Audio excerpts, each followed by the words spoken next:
ऐसा बनाने जा रहे हैं जो मजहब की बुनियाद हो, जिसने संविधान पर ओथ लिया। आज इस्लाम से, मुसलमानों से इतनी नफरत क्यों? आखिर क्या है? हम इंसान हैं, इस मुल्क के बाइज्जत शहरी हैं। आखिर इस नफरत का, इस डिस्क्रिमिनेशन की वजह क्या है आप में? आप मत लीजिए किसी को।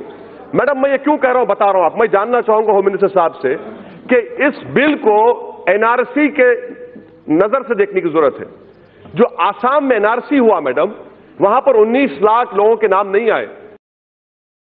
भाई, जिंदगी में पहली बार हमको डर लग रहा है और इतना खौफ लग रहा है। अल्लाह के सिवा किसी भी चीज़ पे मुसलमान खौफ नहीं करता है, लेकिन ये सरकार पे हमें खौफ हो रहा है। डर इस बात की क्योंकि ये सरकार, जिसे कभी हम बुरा भला नहीं कहें, लेकिन आप सोचिए कि जिस तरह से ये लॉ लगा देता है। CAA पहले एक्ट पास किया और अचानक अभी रूल लगा दिया, जबकि उससे पहले हिजाब का मामला हो चुका था। उसके बावजूद भी ये रूल लगा दिया कि आप नागरिकता संशोधन कानून CAR हो गया है, अब इसे सिटीजनशिप अमेंडमेंट रूल के थ्रू दिखा दिया। अब रूल लग गया, उसमें मुस्लिम को हटा ही दिया है, मुस्लिम को नहीं जोड़ा। जैसे वो बोला वैसे ही कर दिया। और हमारे फ्यूचर में क्या होगा? आप गवर्नमेंट में बहुत से ऐसे बंदे होंगे जो गवर्नमेंट में काम करते हैं, क्या वहाँ जो काम होता है सही से होता है? उसमें भी घपलाबाजी होता है। तो सोचिए कितना मुस्लिम का डॉक्यूमेंट जाएगा और कितना को डिटेंशन कैंपस में भेजा जाएगा। इसी के आड़ में कितना मिसयूज होगा, ये सोच के डर लगता है। हमारे लिए नहीं, हमारे फ्यूचर में आने वाले पीढ़ी के लिए। आप इसके लिए एकदम निश्चिंत होकर बैठे हैं। रोज़ा चल रहा है, रमज़ान चल रहा है, सब रोज़े रखे हैं। तरावी पढ़ने के बाद रात भर हम सोए नहीं, बस यही सोच के कि क्या होगा फ्यूचर में। और आपको भी सोना अब बंद करना पड़ेगा।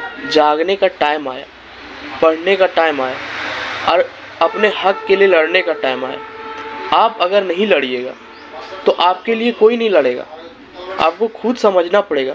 इसलिए जागिए और समझिए, क्योंकि डर एक अंदर से फीलिंग आया है।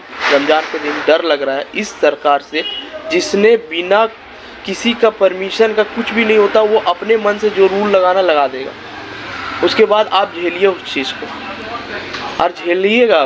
उस चीज़ का कोई अब उपाय नहीं है। जो वो रूल लगाया वही सही, जो एक्ट लगाया, इतना जेल में गया उस टाइम, शाहीन बाग में हुआ, हर चीज़ में हुआ, बहुत सारा कांड हुआ, उसके बावजूद भी ये लगा दिया। तो सोचिए कि आपका विरोध करने से क्या फ़ायदा हो रहा है?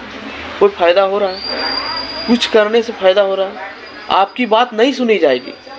और जब इस टाइम नहीं सुनी जाएगी, जब फ्यूचर में इसका सरकार 2-3 बार और बन गया, तो कभी सुनेगी ये बात? कभी नहीं सुनेगी।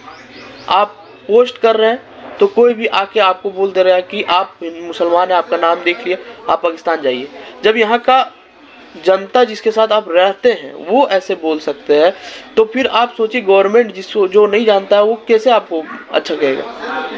आपको गुजरात का कांड याद ही होगा। लेकिन आप जागने के तैयार नहीं हैं। जागिए और कोशिश कीजिए, ये वीडियो को फैलाइए, चैनल सब्सक्राइब कीजिए। और चैनल सब्सक्राइब कीजिए या नहीं कीजिए कोई मतलब नहीं, आप पहले ही वीडियो को फैलाइए। Thank you.